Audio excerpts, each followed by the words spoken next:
Welcome back to the channel. So here we are on our next exciting installment of working on this Case 800, Case-O-Matic. A little bit of good news to start off. I was able to find a shop that can get me a rebuild kit for the injection pump. So that is ordered and it's on its way. Unfortunately, it's not something that I could just grab off a shelf and throw it on, which I guess was expected for something that's 60 years old, but I'm just happy that one's available anyway. So we're going to walk around the tractor here a little bit and show you a few of the things that we're going to work on today. And on another note, I finally got a tripod for my camera. Could have used this about 7 years ago. Always seems to start off on this side of the tractor for the videos. But anyway, while we're waiting for that injection pump, we got lots of stuff I can get done here. Number one, as you've seen in the last video, this hose right here has a hole in it. So we're going to pull that hose off. I'll take that to my other shop and build one of those today. The other thing is, like I said, this transmission case, there's water in the oil. So we're going to pull this off. There's a filter behind here. I'm going to drain all the fluid out of this thing. And then steel return lines that go up to the cooler and back, I'm going to blow those out with air. I'll blow the other ones, the return ones on the other side, out with air as well too, the best I can. I'm not 100% sure how sensitive this Case-O-Matic drive is, so I am not going to blow air through the main system to try to flush it all, to blow it all out. So I'll just drain as much as I can this way.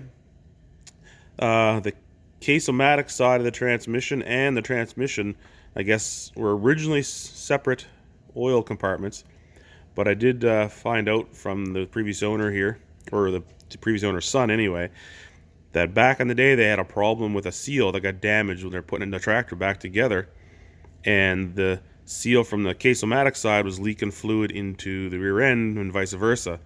So what they ended up doing is they pulled it back apart, they took out the seal, and they opened up another hole in the bottom of the casting. So now there's one fluid that travels between the two of them, and it is the Case high trans fluid that they use, because I guess that Case-O-Matic drive is quite sensitive to what you use in her. So anyway, so we're going to pull that line off, drain all that fluid, and let it drip for however long till the new injection pump comes in. Then we can fill it back up, run this thing again, circulate all the oil through. I'll dump it and then refill it. Kind of a waste of oil, but what do? You got to get that moisture out of there. Second thing I'm going to do while I'm waiting for that injection pump kit is take a look at this power steering. Now this thing does steer nice and smooth when you're moving, but even when I had it running, I didn't show it in the video, but there is no power steering at all. So this is it runs off its own separate reservoir, and there's a filter in here, and these lines travel down and around to the steering cylinder here. Now, I don't know, it could be as simple as that I'm sitting so long there's a small leak and that reservoir is dry, or there could be another issue. So that's something else I'm going to take a look at here while I'm waiting, and I can get cleaned up. Another thing is this front end cap here, or front clip, whatever you want to call it. I'm going to get this off. One, it's a little banged up. Looks like it's hit a couple fence posts here and there. We'll clean it up and get it straight again. But also the radiator, I don't know, definitely can't see it through here, or maybe you can, but it is plug solid. I don't know if it's those mud dauber wasps that get in there, or if it's just the fact that it hasn't been cleaned in 40 years. So I'll pull all this front off and I get a good look at that, clean it out. Also make it easier to take the belts off, because I am going to replace all the belts. One thing I did notice, even though I was running it, there is a wire that's been running on the belt here, and you can see it's starting to melt and the casing's starting to drip down, so that's not good. But it'll make it much easier to get in there and work on things. And then we're going to move on to the cab, not a cab compartment, but the driver's seat area. I'm going to pay some attention to this area because other than the moss that is still growing green, even though this thing's been inside for almost a month now, dry, you got to get rid of the moss, a couple little bushes or branches that have been growing up out of this thing, and there's about 2 inches of dirt that's accumulated over the years and all the leaves and probably a mouse nest or two. But we're going to concentrate on this area as well and get that all taken off and cleaned up.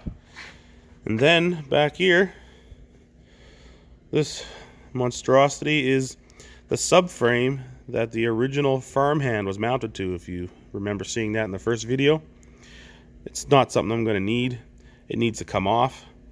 It's mounted into the main hitch here. There's an adapter. I think when I take it off, everything will go back to as it was. Maybe have to fabricate a bracket or two. Then it travels up under the tractor and bolts onto the side of the transmission for extra stability. We'll get rid of that as well. And then also, while we're at it, there's this tube frame that's attached to the fenders that go all the way around. I'm not 100% sure what this is or was, but I'm thinking it's a frame for one of those canvas enclosures, maybe, you know, that they use like the warm air from the engine blowing back to keep your legs warm in the winter. Now this tractor won't be used in the winter. I have another unit for that. This will be just strictly spring, summer, fall. I'm going to remove these bars. This one here is actually wore a hole, not that hole, but it's actually wore right into the fender. So pull that off, and then all the holes that are left in the fenders from the brackets, I'll weld them all up and grind them smooth, and that'll be part of the finishing aspect of this tractor. So anyway, those are the few things I can work on today while I'm waiting for the kit. And if I happen to get all that done before the kit's still here, then I guess it's just cleaning, scraping all this crud and crap off it, and get it to the point where once she is running great, I can give her a good sudsy bath and get her all washed down. That rad is packed. Now at the power steering pump, I think it might end up being just a leak. You can see all this oil down in here, which actually runs all the way through, down the hose, down this main frame, and from the bottom of this power steering pump. So hopefully that's all it is, just a simple little leak, and she'll work. Now one thing I'd mentioned is maybe it was mud dauber wasps that were doing this.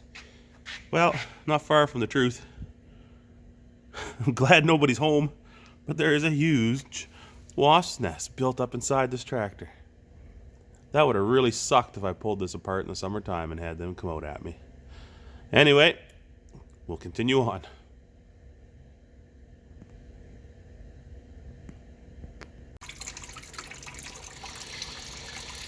So apparently, now we'll be pulling the rad. The top shroud that was around this thing, just it being bolted down on the top here, was actually holding the radiator together. Well, it's hard to see, but you can see right here, it's completely, if I push in on this, it's completely come undone from the top of the core. Now, everything is metal on this. It's a metal rad. This just doesn't actually go through, but hopefully I can just get this repaired. Now this was full. The rad was full when I went and seen this tractor. It's still full, and it actually has coolant that's coming out of it. So that's very promising. It doesn't leak, and it's not running into the engine. But it kind of sucks because I wasn't really budgeting for a new rad because it was holding pressure, and when we ran it, everything was fine. But just removing this top cap, the bolts that were down through the top here, there was enough just to hold that radiator together that I didn't notice the leak. Now, not to say if I brought it up to full temperature, she probably would start spraying out, but just for what I've been checking, it wasn't an issue. So we're gonna drain this thing fully, or let this thing drain by itself, I guess, to that point, and then once we get everything else off, then we'll end up pulling that radiator.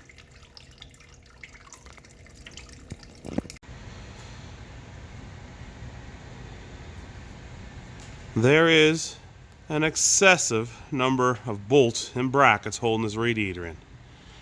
I understand things are built better back in the day, but this is crazy.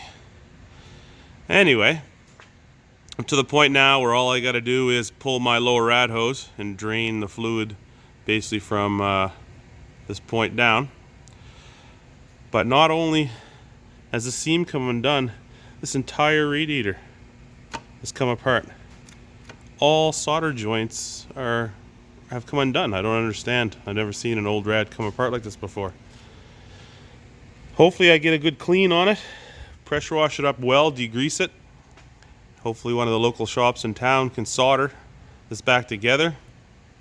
I've never tried it before. I guess I could always give it an attempt, but I think I might rather have someone else do it. So anyway, drain the rest of this fluid off and pull this rad out.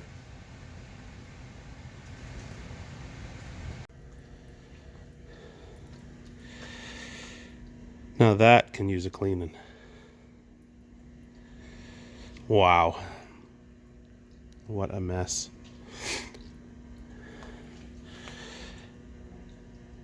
I guess that answers my question about a thermostat. There is, you see, there's nothing in there.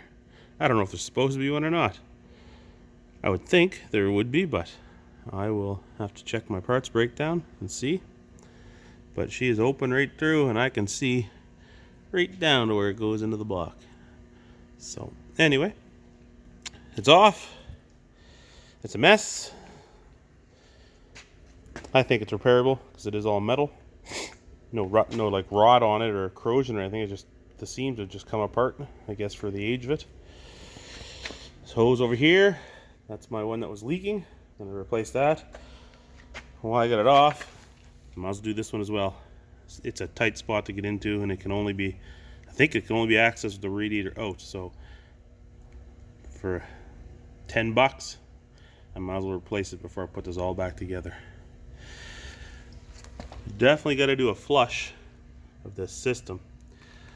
It was fluid, red fluid at one time that was in there, and it's been sitting outside every winter and froze, so it's, you know, still good, but the amount of sediment that is inside these lines is just unbelievable. So once it's all back together, she's gonna get a good rad flush. Well, this took longer than I thought. It's gonna spend a little bit of time cleaning this up in here and then clean up my mess that I got on the floor. And that'll probably be it for today. I'm gonna measure up my belts, take them off, and pick up a couple new belts, because again, while this is all apart, I might as well do it for something cheap. And then I'll pick a new set of those up and get them on. Anyway, there's not a lot happened on this video, but I am making progress slowly. So thanks again for watching. We'll see you another time.